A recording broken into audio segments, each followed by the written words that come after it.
Hi, it's Laurel from Monkeys and Mountains, and I've created this 5-part video series for you about the Tour de Mont Blanc since you've expressed interest in it, either from signing up for our form to get more information or for signing up for the packing list.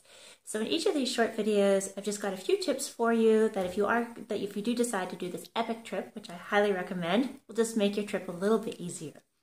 So the first thing I want to talk about today is should you stay in a hut, which is shared accommodation, which I know a lot of people kind of get freaked out sharing a bathroom, or should you stay in a hotel, which is something probably most of you are more comfortable with.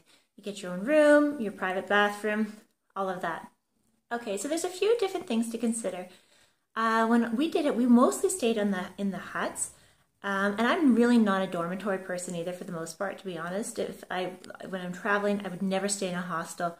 And although it's a little bit, the mountain huts are a little bit similar to that, they're also quite different, because the crowd is a lot older. So there's not the party crowd, there's not people coming in drunk 2 o'clock in the morning, like there is in hostels sometimes. And it's a really great way to meet with other hikers on the trip. Usually there's communal seating, so you're talking with everybody. Some people maybe you've seen while you've been hiking, sometimes it's new people from all over the world. So I really, really enjoyed that community aspect of it. The other thing that I loved about the huts is you get a hot shower.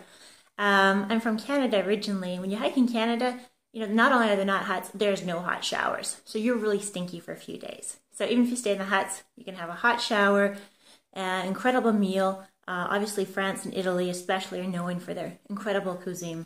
So that's the advantage for staying in the hut. Now, if you do decide to stay in a hotel, then you will have more of a selection for what you eat, because at the huts they prepare usually 1 or 2 dishes every night. Everybody gets the same thing. So in a hotel, you will have your choice, or more of a choice of what you can eat. And hotels also recommended if you have any food allergies. I'm actually celiac, so I'm allergic to gluten. And although we notified all the huts in advance, there was a couple nights where they said that they didn't get our email. Perhaps there was some confusion over the language, and I got salad to eat for dinner.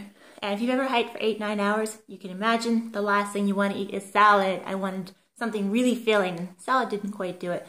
So if you do have food allergies, I really would recommend staying in the hotels. Now, the other thing to keep in mind for the hotels is that the hotels are in little villages, and with a couple of exceptions, most of them are not directly on the trail. So you will have to take public transportation, which if you book through us, we'll show you how to do that. It's quite easy, but just so you know that you do have to do that. And while you probably will run into some other hikers, it wouldn't be as many as what's in the huts.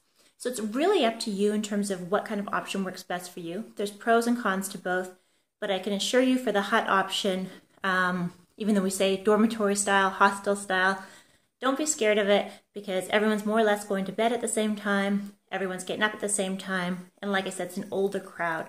So I would guess the average age of somebody who does a Tour de Mont Blanc would be at least over 40. So, you're not going to have people coming in, ooh, making lots of noise, 3 o'clock in the morning. So obviously the choice is yours, but I hope that helps make your choice a little bit easier. That's Laurel from Monkeys and Mountains.